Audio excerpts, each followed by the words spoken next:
Chapter 95, An Out in the Open Ambush. Lumion meticulously wrapped his left hand in layers of white bandages. He gathered his supplies: fallen mercury, his iron-black axe, gray-amber perfume, biscuits, cheese, bloodied mutton chops, rope for traps, and a bag of cooled boiled water. Slipping his shotgun over his shoulder, he left his semi-subterranean dwelling.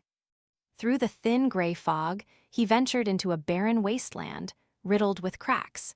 He entered the dreamlike ruins and strode toward the clearing where the flaming monster often lurked. Hearing a distant noise, Lumion veered towards a path he anticipated the creature would take, arriving at a natural trap he'd discovered earlier. A deep pit lay beside the road, with collapsed walls to the front and left.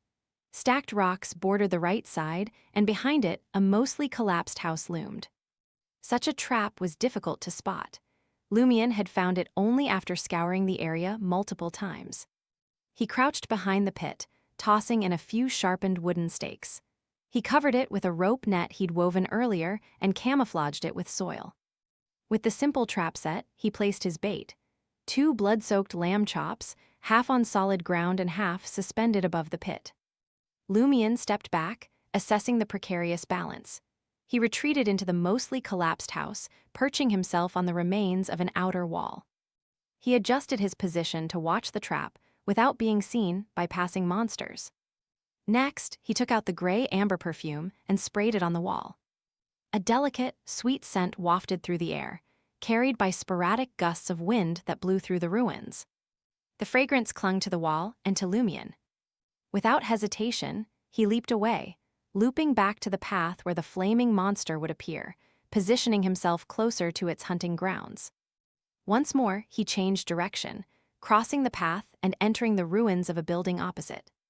Reaching the rear of the crumbling structure, he stopped, leaned against the wall, and waited. As with his strategy against the shotgun monster, Lumion never expected his trap to fool the flaming monster or wound it severely. These decoys and alarms targeted the creature's keen senses, observation, and behavior. Only a hunter knew how to exploit a hunter's strengths.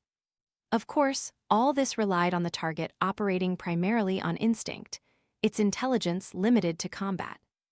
Leaning against the wall, Lumion gripped fallen mercury in his bandaged left hand, tearing off the pitch-black cloth shrouding its surface. He couldn't know how long it would take for the flaming monster to arrive. All he could do was be patient. Patience was his strong suit, a remnant from his vagrant days. Time crawled by. Unseen by Lumion, a charred, flame-tinged monster entered the path. After walking over 20 meters, its nose twitched. It detected the faint scent of blood. The monster didn't immediately turn. As it continued, it surreptitiously scanned the source of the smell. Passing the collapsed wall, the bloody lamb chops caught its eye. Tempting food, but the flaming monster resisted its instincts, not devouring the bait. It pressed on, slowing its pace. Soon, an unusual fragrance filled its nostrils. It instantly deduced the meat was a trap, and a hunter lay in ambush nearby. This hunter seemed different from the one who had previously observed it while invisible. It lacked sufficient knowledge of hunters and hadn't masked its scent beforehand. Taking a few more steps, the flaming monster used the fragrance and subtle footprints to pinpoint the enemy hiding on the outer wall of the building behind the trap. Feigning ignorance, it increased its distance by another 7 to 8 meters. Suddenly, it whirled around, its scarlet flames rapidly condensing into a fireball tinged with white. Boom! With a flick of its right palm, the fireball hurtled towards Lumion's ambush location, collapsing the outer wall and causing the house to shudder. Hearing the explosion from a distance, Lumion abandoned his hiding spot, darting into the clearing, his movements a wild, distorted dance. The explosion was like a signal flare, a stark reminder for him to swiftly ready the second phase of the trap. Lumion and Auror had devised this intricate plan, luring their prey into sending out their own signal flares. In the midst of his mesmerizing dance, Lumion detected the hazy forms of the mouth orifice monster, the shotgun monster, and the skinless monster. By then, the flaming monster had already approached the collapsed wall, searching for any trace of its enemy. Lumion danced for another 10 to 20 seconds, his movements growing more intense. He drew out the ritual silver dagger with his right hand, making a small incision on his left wrist. A single drop of blood emerged, congealing into a tiny sphere. Lumion stepped forward, pivoted, and snatched up the blood droplet, aiming it at the Malthorifus monster. "I..." He uttered the word in ancient Hermes, his voice barely above a whisper. At that moment, the flaming monster had discovered the faint footprints Lumion had left behind. Catching a whiff of a subtle scent, it started tracking him. Quickly shouting his follow-up command, Lumion watched as the Malthorifus monster swallowed the blood droplet from the tip of the silver dagger and entered his body. A wave of madness, bloodlust, cruel intent, and ravenous hunger washed over him. Lumion fought back the discomfort, hastily bandaging his insignificant wound with a white strip he'd brought along. Next, he popped a piece of cheese into his mouth, chewing and swallowing to make sure the residual gray amber scent on his body would mask any other mingled odors. Throughout this process, Lumion sprinted to the edge of the road and halted at an inconspicuous spot. He clenched his jaw tight and spun around, carefully retracing his steps along his previous path. Relying on a hunter's observation skills and Dancer's exaggerated flexibility, Lumion made sure to leave only faint footprints and no additional marks. It wasn't long before he reached the center of the road and stopped. Maintaining his invisibility, Lumion remained in plain sight on the road. He waited, using shallow cogitation and constant suspension to suppress any thoughts of attacking the flaming monster, a rudimentary way to disrupt its danger premonition. His inspiration came from a hunter's keen self-awareness. Auror had once written about the tactic of retracing one's footsteps to lie in ambush mid-road in a novel. After 7 or 8 seconds, the flaming monster's pitch-black form appeared in Lumion's sight. Utilizing his uncanny flexibility, he twisted his body to observe the approaching target. The flaming monster followed the faint footprints and scent left behind by its enemy. Uninterrupted, it continued its pursuit.